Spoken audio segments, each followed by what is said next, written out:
Ciao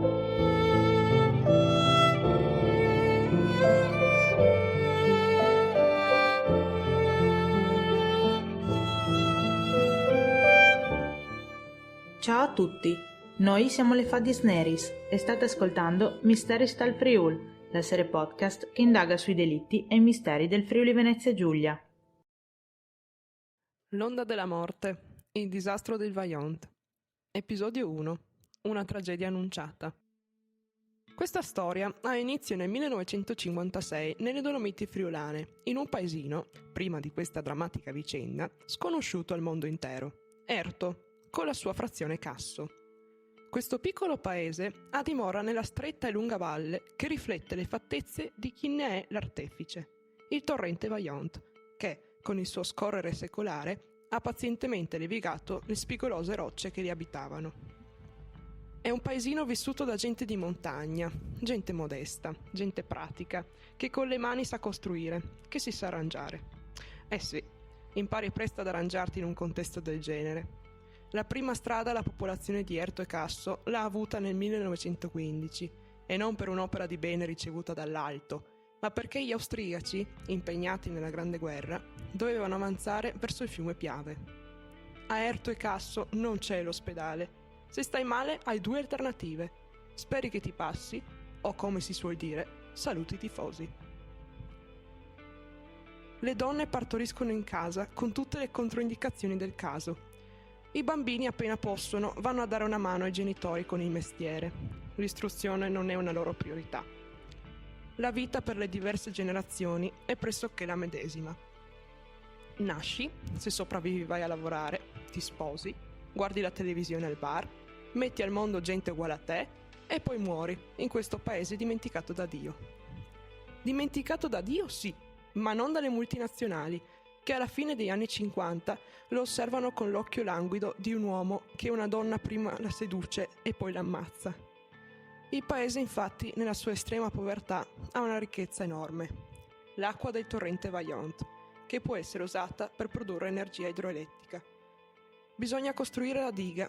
Il progetto porta la firma dell'ingegnere Carlo Semenza.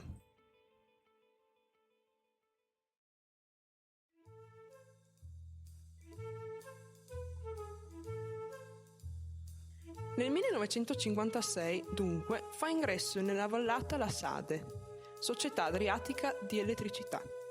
L'abbiamo già detto, gli abitanti di Erto e Casso sono gente semplice. Arriva Giuseppe Volpi, il presidente della società, con un completo elegantissimo, a bordo della sua Alfa Romeo Spider scintillante. Dice loro di vendere e loro vendono. D'altronde la costruzione della diga porterà lavoro in un paese di contadini, allevatori, lattai, porterà stipendi.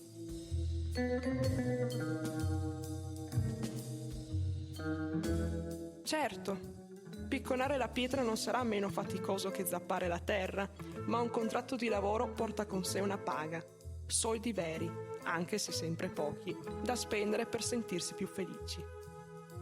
E chissà, magari a diga terminata, tuo figlio potrà sfruttare le proprie acquisite conoscenze per andarsene altrove e lasciare quella vallata alla volta di un futuro migliore.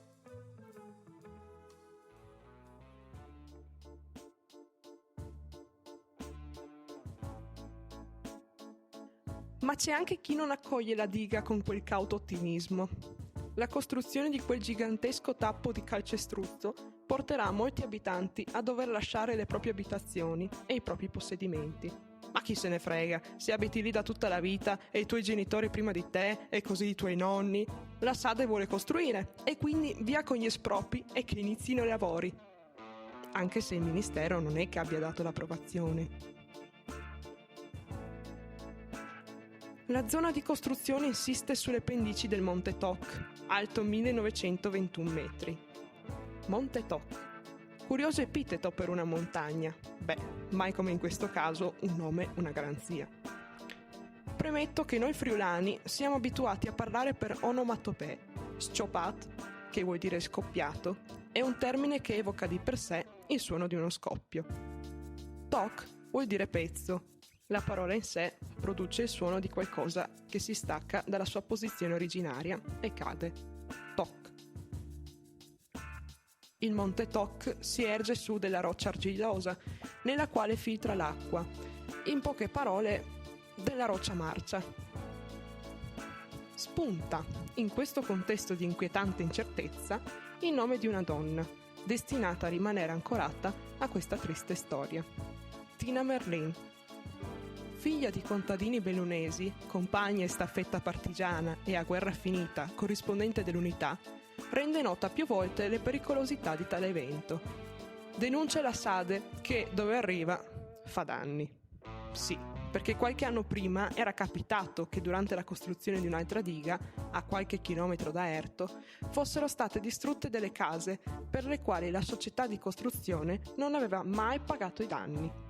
Era anche successo che in Val di Zoldo, nella provincia della giornalista, una frana aveva fatto esondare la diga, allagando le case limitrofe, e la SADE, semplicemente, aveva levato le tende.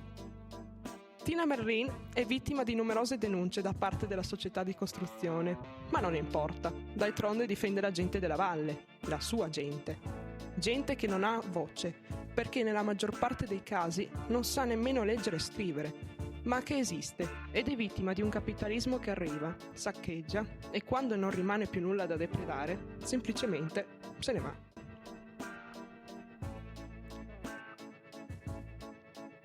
Nel 1957 i lavori sono già iniziati, i boschi vengono quotidianamente spianati e le case che hanno la sfortuna di trovarsi nella zona di interesse per la costruzione della diga vengono distrutte. Come dimostri che la casa in cui abiti è la tua? Cosa importa alla banca che tu sia stato partorito sul tavolo della cucina di quella casa e prima di te tuo nonno, tuo padre? Siete gente di montagna, non vi siete mica premurati di registrare la vostra abitazione al catasto.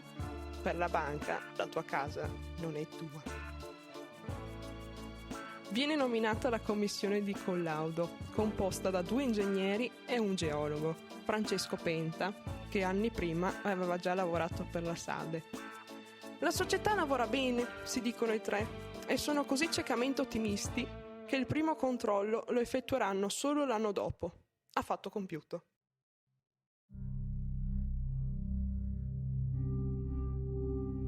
Nel frattempo la colossale diga cresce di 60 centimetri ogni giorno. Nel frattempo capita che qualcuno muoia cadendo dalle impalcature o rimanendo schiacciato sotto le rocce.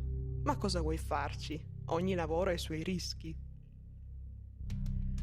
Nell'aprile del 1959 succede anche che a qualche chilometro da Erto, in un'altra vallata, la diga che era stata costruita anni prima da Semenza dà dei problemi.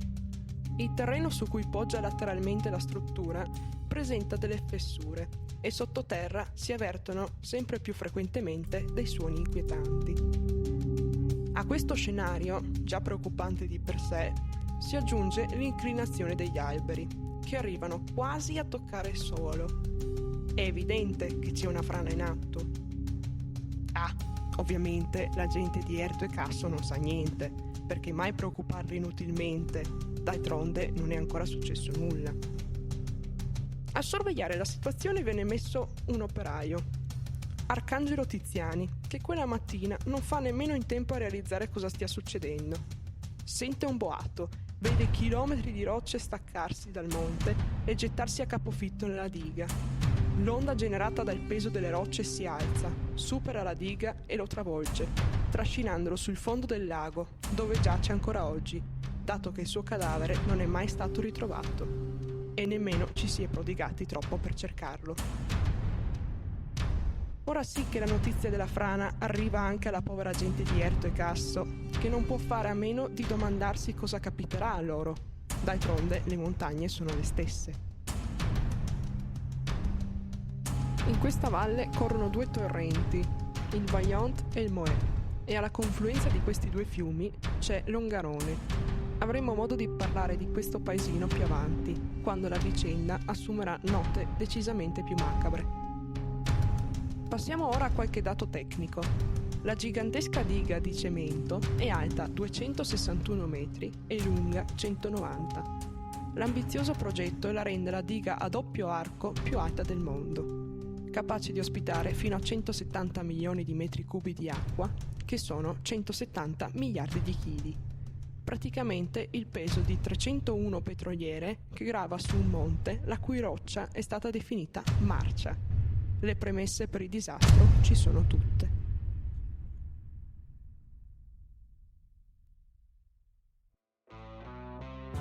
Podcast realizzato dalle Fadis Neris. Scritto da Beatrice Del Zotto. Montaggio a cura di Elena Spagnolo e Asia Azzano.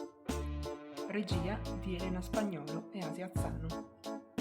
Introduzione musicale a cura di Sara Santoro. Un ringraziamento ad Alexander Edwards. In coproduzione con il Digital Storytelling Lab, Università degli Studi di Udine.